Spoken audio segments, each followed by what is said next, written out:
Texto Memórias Póstumas de Brás Cubas, meus amigos. Então, meu nome é Rodrigo, viu, ministro português. Instagram, professor, @Rodrigo Chaprova. Nós vamos fazer o que ninguém vai fazer, pelo menos até agora, que é ler com você essa obra literária e comentar, tá certo? Então, você pode aproveitar, ouvir essa análise de obra e leitura da obra, palavra por palavra, no celular, no notebook.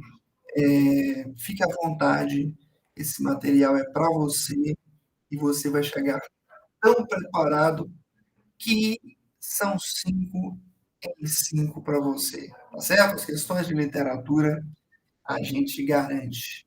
Memórias póstumas de Brás Cubas. Fazendo a leitura pura e simples, já tem muitas por aí, né, no Spotify. Eu quero fazer com vocês uma leitura, destacar algumas coisas, explicar algumas coisas, ok? Então, vamos que vamos.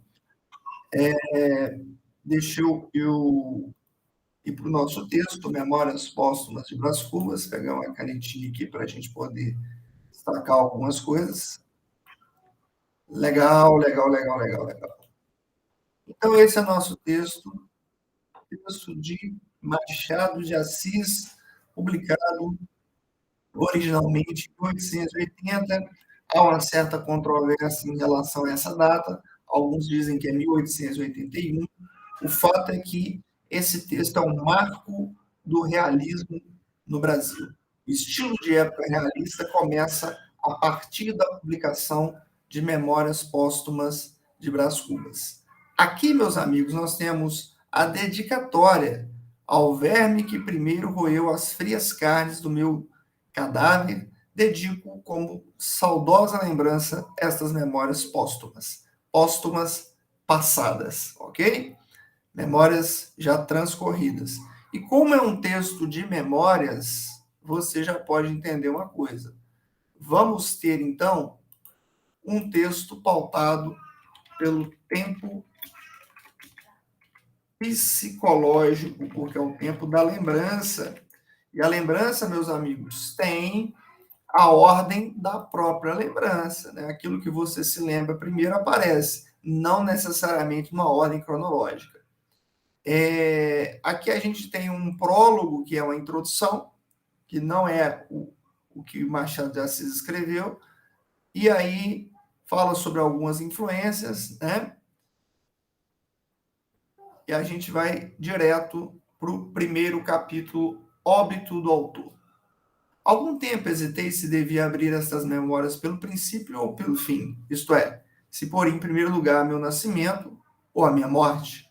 Suposto o uso vulgar seja começar pelo nascimento, duas considerações me levaram a adotar diferente método. A primeira é que eu não sou propriamente um autor defunto, mas um defunto autor para quem a campa foi outro berço. A segunda é que o escrito ficaria assim mais galante, mais novo.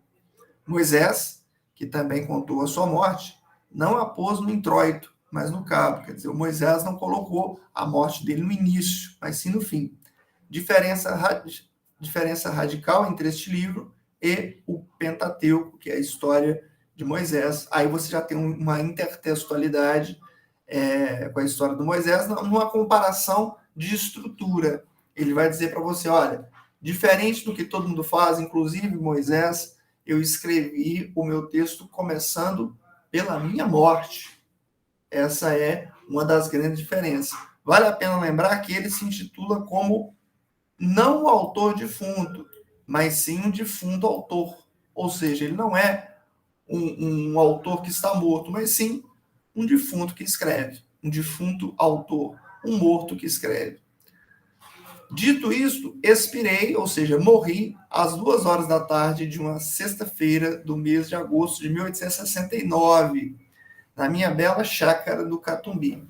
Tinha uns 64 anos. Pessoal, para a época, 64 anos, considerado velho, ok?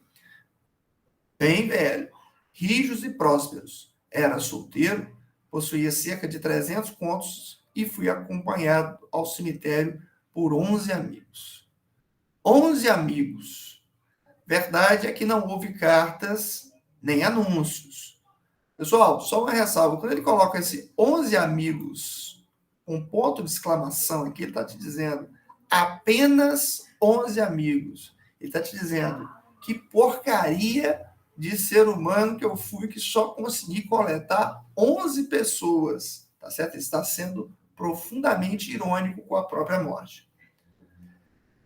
Não houve cartas nem anúncios, né? Aqueles anúncios que acontecem no jornal, às vezes em carro de som, quando a pessoa morre, é uma pessoa relevante. Só que o Brás Cubas é a visão da irrelevância.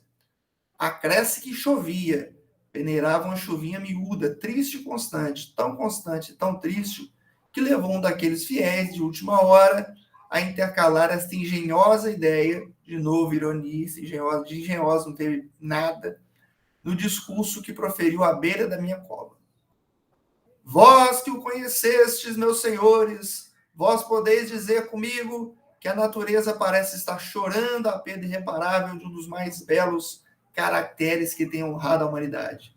Este ar sombrio, essas gotas do céu, aquelas nuvens escuras que cobrem o azul como um crepe funéreo, tudo isso é a dor crua e má que lhe rói a natureza às mais íntimas entranhas. Tudo isso é um sublime louvor ao nosso ilustre finado, bom e fiel amigo. Não me arrependo das 20 apólices que lhe deixei.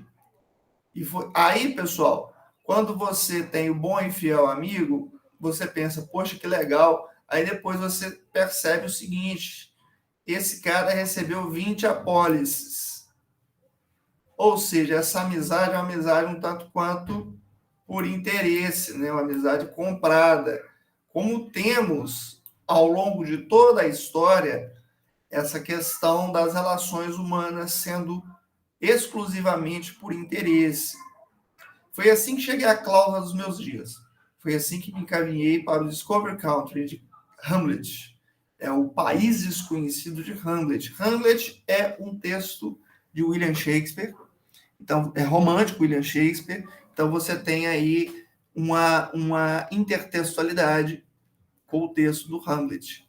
Sem as ânsias nem as dúvidas do moço príncipe, mas pausado e trôpego, como quem se retira tarde do espetáculo.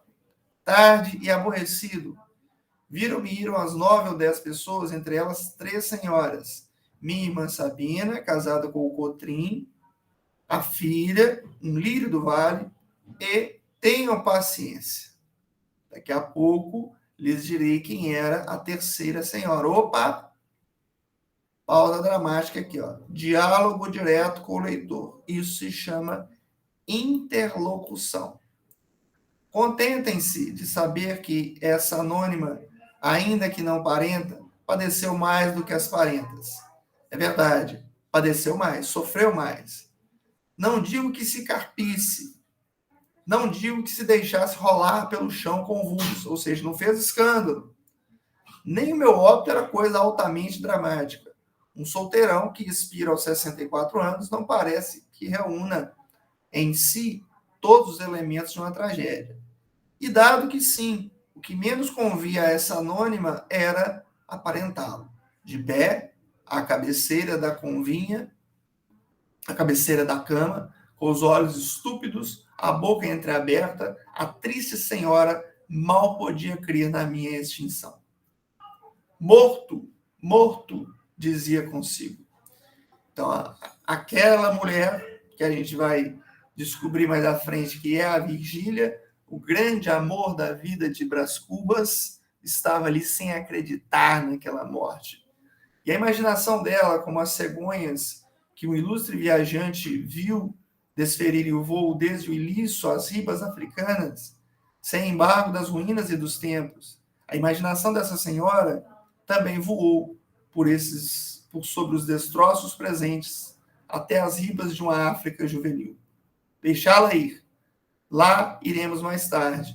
Lá iremos quando eu me restituir aos primeiros anos. Agora quero morrer tranquilamente, metodicamente, ouvindo os soluços das damas, as falas baixas dos homens, a chuva que tamborila nas folhas de tinhorão da chácara e o som estrídulo de uma navalha que o amolador está afiando lá fora, à porta de um correeiro. Juro-lhes que essa orquestra da morte foi muito menos triste do que podia parecer. Aí você tem, pessoal, um negócio interessante. O morto falando sobre a morte com uma certa desenvoltura, também com o objetivo de ridicularizar isso que para os românticos, né, do estilo de época anterior, era algo sublime, sensacional. De certo ponto em diante, chegou a ser deliciosa. A vida estrebuchava-me no peito com os ímpetos de vaga marinha. Esvaía-se-me a consciência. Eu descia a imobilidade física e moral. E o corpo fazia-se-me planta, e pedra, e lodo, e coisa nenhuma. Então ele está ali curtindo a morte. Celebrando, meu, que legal, morri. Morri de pneumonia, mas se lhe disser que foi menos a pneumonia do que uma ideia grandiosa e útil a causa da minha morte, é possível que o leitor não me creia. E todavia é verdade. Vou expor-lhe sumariamente o caso. Julgue-o por si mesmo. Aí, pessoal, ele vai para o capítulo 4, em que ele vai contar a causa da morte, que é o emplasto Brás Cubas, né? É o remédio que ele buscava para a melancolia. E ele vai dizer que essa foi a verdadeira causa-morte, exatamente porque, embora tenha morrido de pneumonia, ele estava tão fissurado em encontrar esse emplasto que descuidou da saúde. E aí acabou morrendo. Então, de certa forma, a fixação com essa descoberta fez com que eles cuidassem da saúde e seja, de fato, então, a causa da morte. Com efeito, um dia de manhã, capítulo 2, o emplasto. Com efeito, um dia de manhã, estando a passear na chácara, pendurou-se-me uma ideia no trapézio que eu tinha no cérebro. Comparações, olha que interessante. Metáforas, na verdade, né? A ideia é comparada a um trapézio, né? Uma vez pendurado, entrou a bracejar, a pernear, a fazer as mais arrojadas cabriolas de volatim que é possível crer. Eu deixei-me estar a contemplá-la. Súbito, deu um grande salto. Estendeu os braços e as pernas até tomar a forma de um X. Decifra-me ou devoro-te. Essa ideia era nada menos que a invenção de um medicamento sublime, o emplastro antipocondríaco. Pessoal, temos aqui uma crítica severa ao romantismo, destinada a aliviar a nossa melancólica humanidade. Pessoal, compare esse emplastro, né? A procura dele, o invento dele era como se fosse hoje um antidepressivo, certo? Ele procurava algo para acabar com a melancolia. E quem é que era melancólico? O romântico. O homem romântico que morria jovem, que apreciava, inclusive, a morte, que exaltava a figura feminina, e ele quer encontrar um antidepressivo destinado a aliviar a nossa melancólica humanidade. Na petição de privilégio que então redigi, chamei a atenção do governo para esse resultado, verdadeiramente cristão. Todavia, não neguei aos amigos as vantagens pecuniárias que deviam resultar da distribuição de um produto de tamanhos e tão profundos efeitos. Agora, porém, que estou cá do outro lado da vida, posso confessar tudo. O que me influiu principalmente foi o gosto de ver impressas nos jornais, mostradores, folhetos, esquinas, enfim, nas caixinhas de remédio, estas 3 palavras: emplasto Brás Cubas. Para que negá-lo? Eu tinha a paixão do arruído, do cartaz, do foguete de lágrimas. Talvez os modestos me arguam esse defeito. Fio, porém, que esse talento me hão de reconhecer os hábeis. Assim, a minha ideia trazia 2 faces como as medalhas. Uma virada para o público, outra para mim. De um lado, filantropia e lucro. De outro lado, sede de nomeada. Digamos, amor da glória. Então, meus amigos, enquanto ele produz o emplasto Brás Cubas, ele quer ganhar grana com esse invento, ele quer fazer um bem para a humanidade, vamos dizer assim, numa ação filantrópica, mas ele quer mesmo ver o seu nome estampado em jornais, né? Então, ele está movido pela vaidade da criação, né? Um tio meu, cônego de prebenda inteira, costumava dizer que o amor da glória temporal era a perdição das almas, que só devem cobiçar a glória eterna.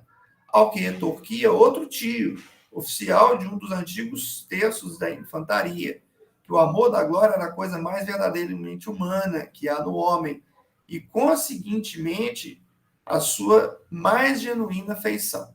Decido o leitor entre o militar e o cônego. Eu volto ao emplasto. Então, mais uma conversa com você, leitor, e essa discussão sobre o que eu fiz, procurar a glória, é legal ou não é legal? Né? E ele diz que não é modesto, coisíssima nenhuma, e que ele procurava, sim, a glória. Capítulo 3, genealogia. Mas já que falei dos meus tios, deixe-me fazer aqui um curto esboço genealógico. Aí vamos conhecer um pouquinho da família do Brás Cubas. Aí você vai lá atrás, antes do nascimento. Isso é o tempo psicológico, pessoal. O fundador da minha família foi um certo Damião Cubas, que floresceu na primeira metade do século XVIII.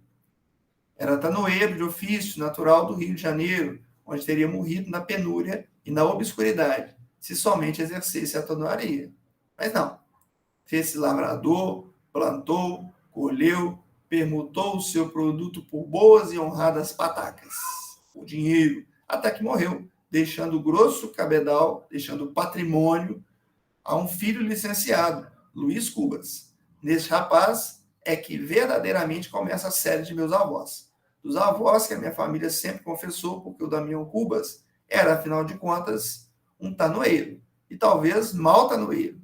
Ao passo que Luiz Cubas estudou em Coimbra, primou no estado e foi um dos primeiros particulares do vice-rei Conde da Cunha, ou seja, a família já ganha aí uma certa expressão.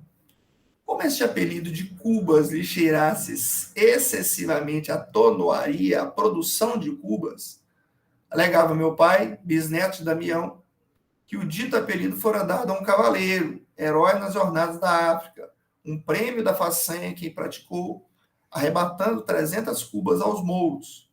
Meu pai era homem de imaginação, escapou à tanoaria das asas de um calembu. Era um bom caráter, meu pai, varão digno e leal como poucos. Só para fazer uma ressalva aqui, pessoal, ele vai dizer o seguinte,